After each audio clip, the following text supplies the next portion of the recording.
Hi there! Welcome back to another Massive tutorial. This time we'll take a look at the sound Zombie Alarm, which is part of my Massive preset pack Cinematic Power, links in the description. Okay, before we get started, I'll just give you a quick demonstration of what the sound can do. I'll push a button and move the macros around.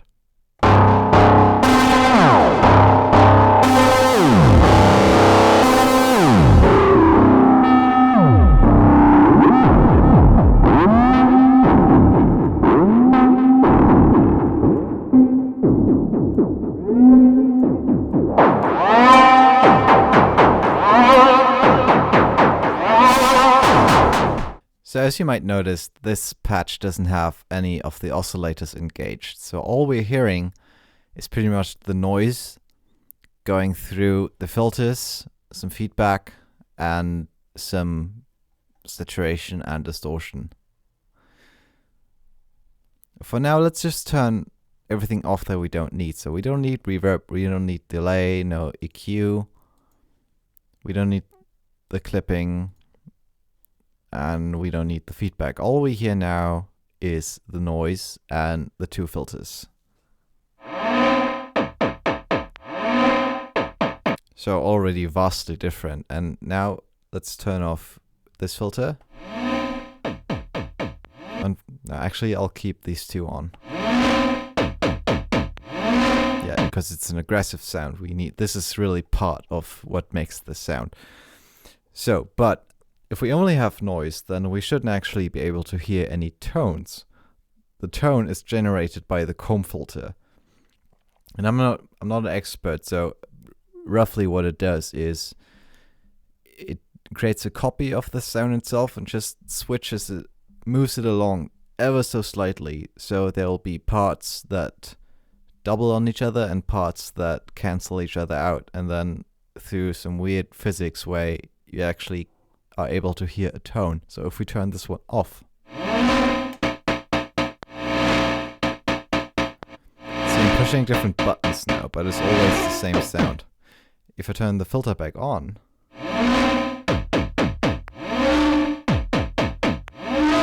we can hear different sounds because the filter is also coupled to the key tracking. We could undo this if we wanted to, but I like it this way. So this is one part of the sound. And now if we add the scream filter, it's just the same but more aggressive. Like, I really love the scream filter. I have no idea what it does, but it does it great. Like, a lot of wobble sounds, a lot of dubstep is made with especially this filter. I might even say this is what Massive is known for. Like, I haven't seen this anywhere else. Anyway, so if you look at the filter, so this one has some modulation by sequencer 6. So let's look at this one.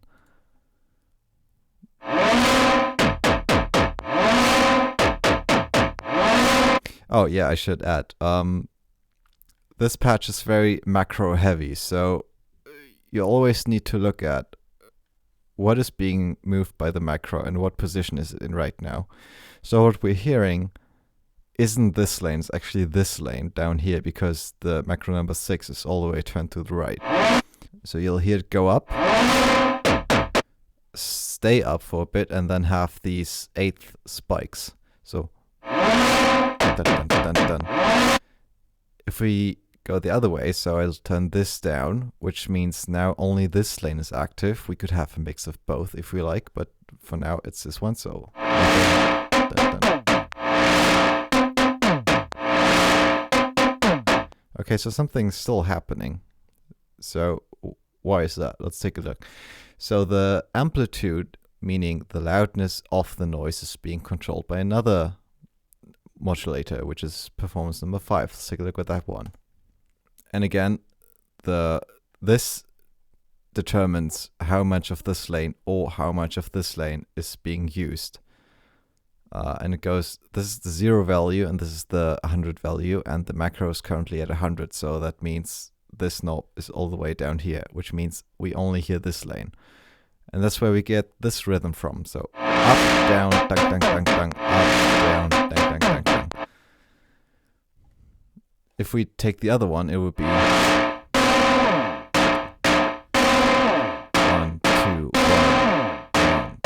So it's pretty much just these two performance modulators working together on the noise and on the filters. And all the rest is pretty much just sound shaping. So by having it this way, now this lane is active, so it's 1, 2, 1, 1, 2, 1. And then on this one it's low and then high, because the macro is also down here. And that's how we get this low sound, high sound, low sound, high sound. It's not a distinct tone we can hear. It's not like an octave or like some weird interval. It's just a sound. It's an aggressive sound. It starts low, it goes higher, and then it descends. And that's sometimes all you need. Okay, so let's turn the feedback back on. Now if we raise this macro,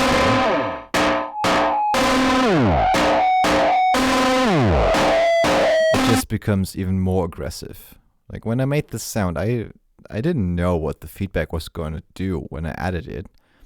I just thought it might be a good idea, and it turned out it was. So yeah, cool. So what else? We have this macro which controls, well, all of this whole filter. The thing about the scream filter is it's very resonant, so you can actually make melodies with this filter if the scream and the resonance is high enough.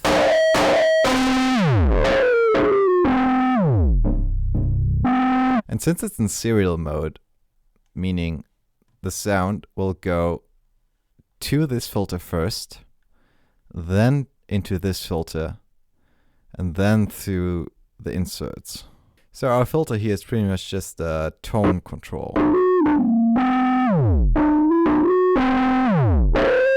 And especially with feedback, you can get some pretty wild results. But I'll leave it open for now. We want this aggressive sound. So the next macro just controls the amount of the clipping and saturation. But without it kind of sounds not so interesting, so I'll leave that up as well. You can have all of these start at a low value and then build them up if that's what you want to do with your music, like have something be intense and threatening, and if you build up the sound then it just grows more intense. So this is, because my sound pack is called Cinematic Power, like sounds like these are really well suited for like trailer music composers or like general film music composers, or any kind of music that's not so much that relies heavily on mood and it doesn't need a strict rhythm like verse, chorus, and pre-chorus and stuff like that, but just creating a mood and changing the mood and influencing people's feelings that way. So let's take a look at the next macro, number 5. Where is it? Oh, it's this one. Okay. So again, because the comb filter gets things to resonate, with the damping you can decide how long and how much these things are allowed to resonate. So if this is all the way down, you'll just get a short burst and a quick tone, and then it will disappear. The more you open it up, the longer the sound is allowed to be present.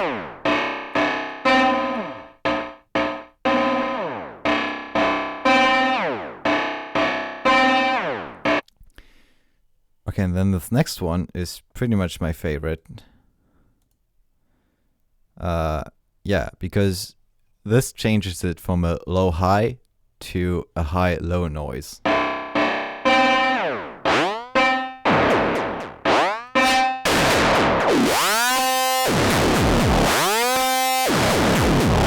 And that's one of the things I really like about Massive, is you can have one sequence and then switch to a next sequence. Do the same with, like, you can do this 4 times. And it doesn't have to be A, B. It can be something in between, which can also be really fun.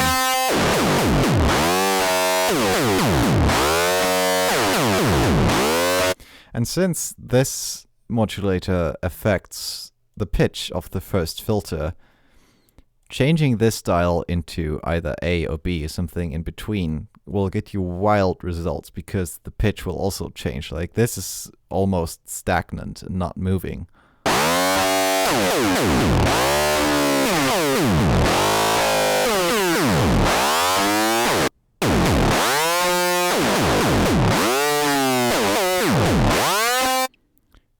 Pretty cool. So macro number 7 is pretty much just, again, adding color, taking color away. That's why I called it color, because it's just easy to understand. Massive has a lot of different noise profiles, and not necessarily noise. Like, you have white noise, that's a thing. This has bright noise, brown noise, tape hiss, metallic, amp noise, paper, AC power, water pipe. Like, these aren't actually theoretically noise. I think there might even be samples, I'm not quite sure. But the color pretty much does what it says. It changes the color of that. Let's just call it a sample. I don't know.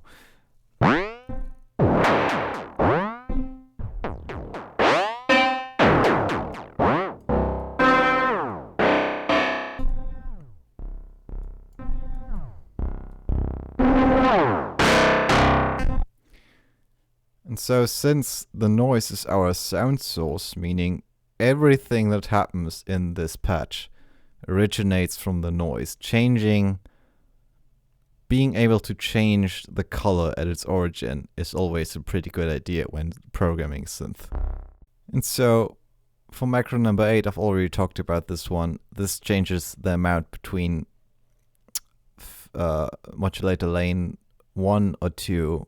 And so what we're left with is pretty much just vibrato, which you should never underestimate vibrato. Vibrato can do a lot of cool things with synth. It's not just meant for like wobbly or like 80s style lead synths. It can be used for many other things.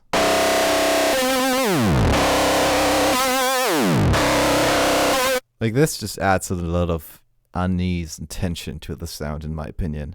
Well, that's pretty much it. So we have the noise, the feedback, the 2 filters, the inserts, and what's left is just just some basic mixing. Like, you can do this in the synth, or if you prefer, you can turn these off and use reverbs and delays in your DAW, and just to make it fit better with the rest of the music. But if it's a standalone sound, like, there's nothing wrong with using the built-in reverb. Sounds quite nice, and the delay sounds nice as well, like, no issues there. And the EQ is just for a little bit more low end and some mid frequencies that I wanted to accentuate. You can take it or leave it. You can do this with a normal EQ and your DAW as well. So yeah, it's up to you. That's the great thing about soft synths and presets. You can always change it. Anyway, that was my tutorial for this sound. If you liked it and want to hear more, you can download a free sample of my preset pack Cinematic Power on my website. Again, links in the description. I really hope you liked this video. If you did, please give it a thumbs up, subscribe, hit the notification bell, all that jazz. Leave your thoughts in the comments, like, let me know what you want to see, etc., etc. So, hope to see you soon.